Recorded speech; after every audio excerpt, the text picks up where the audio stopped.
Exode, chapitre 17.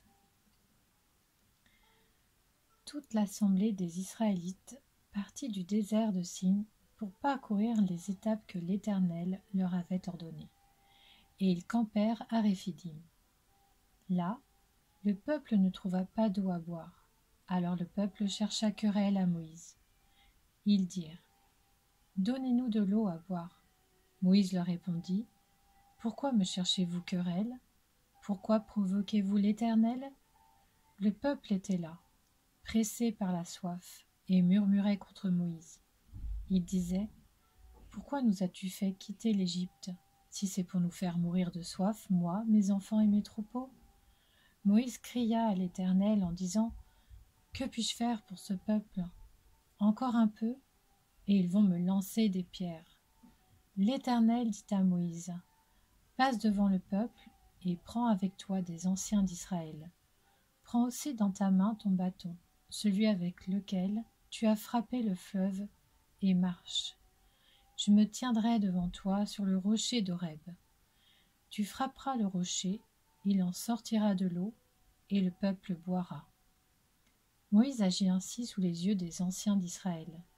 Il appela cet endroit Massa et Mériba, parce que les Israélites lui avaient cherché querelle et avaient provoqué l'Éternel en disant : « L'Éternel est-il au milieu de nous ? Oui ou non ? » Les Amalécites vinrent combattre Israël à Réphidim. Alors Moïse dit à Josué : « Choisis-nous des hommes, sors et combats les Amalécites. Demain, je me tiendrai au sommet de la colline, le bâton de Dieu dans la main. » Josué se conforma à ce que lui avait dit Moïse pour combattre les Amalécites. Quant à Moïse, Aaron et Hur, ils montèrent au sommet de la colline. Lorsque Moïse levait la main, Israël était le plus fort, et lorsqu'il baissait la main, Amalek était le plus fort. Comme les mains de Moïse devenaient lourdes de fatigue, ils prirent une pierre qu'ils placèrent sous lui, et il s'assit dessus. Aaron et Hur soutenaient ses mains, l'un d'un côté, l'autre de l'autre. Ainsi, elles restèrent fermes jusqu'au coucher du soleil, et Josué fut victorieux d'Amalek et de son peuple en tranchant de l'épée.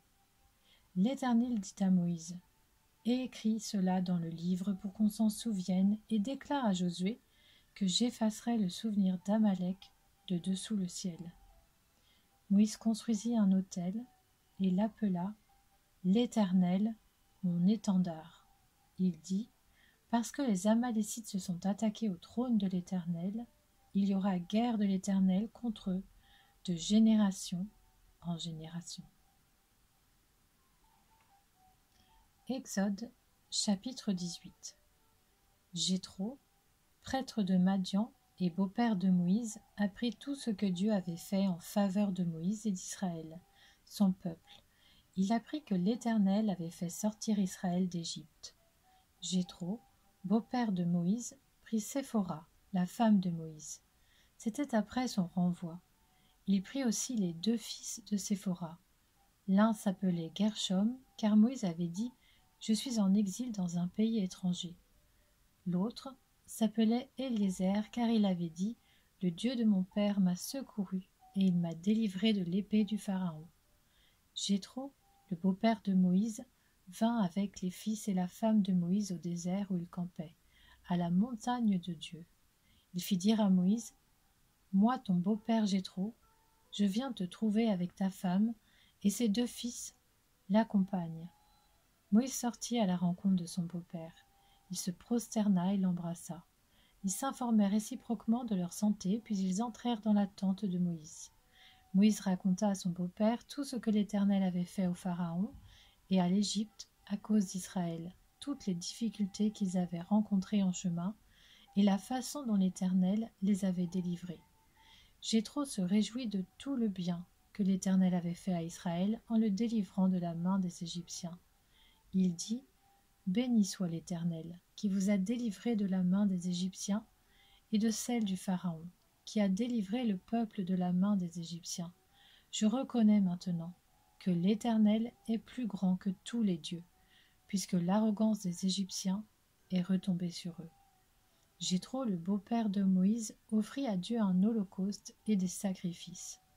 Aaron et tous les anciens d'Israël vinrent participer à ce repas avec le beau-père de Moïse en présence de Dieu. Le lendemain, Moïse siégea pour juger le peuple, et le peuple se présenta devant lui depuis le matin jusqu'au soir. Le beau-père de Moïse vit tout ce qu'il faisait pour le peuple et dit : « Que fais-tu là pour ce peuple ? Pourquoi sièges-tu tout seul et pourquoi tout le peuple se présente-t-il devant toi depuis le matin jusqu'au soir ?» Moïse répondit à son beau-père : « C'est que le peuple vient vers moi pour consulter Dieu. Quand ils ont une affaire, ils viennent vers moi. Je juge entre les parties et je fais connaître les prescriptions de Dieu et ses lois. » Le beau-père de Moïse lui dit : « Ce que tu fais n'est pas bien.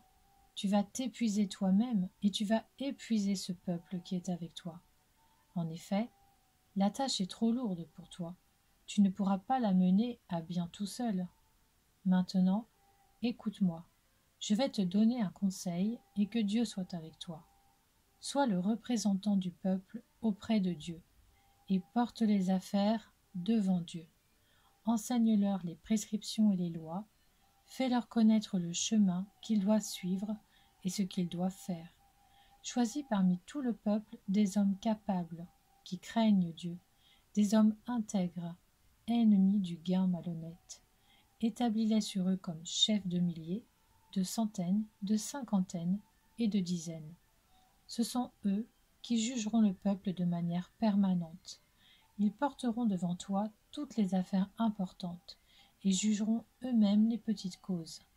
Allège ta charge et qu'ils la portent avec toi. Si tu fais cela et que Dieu te l'ordonne, tu pourras tenir bon, et tout ce peuple parviendra en paix à sa destination. » Moïse écouta son beau-père et fit tout ce qu'il avait dit. Moïse choisit parmi tout Israël des hommes capables et les établit chefs du peuple, chefs de milliers, de centaines, de cinquantaines et de dizaines. Ils jugeaient le peuple de manière permanente. Ils portaient devant Moïse les affaires difficiles et jugeaient eux-mêmes toutes les petites causes. Moïse laissa partir son beau-père et Jéthro retourna dans son pays.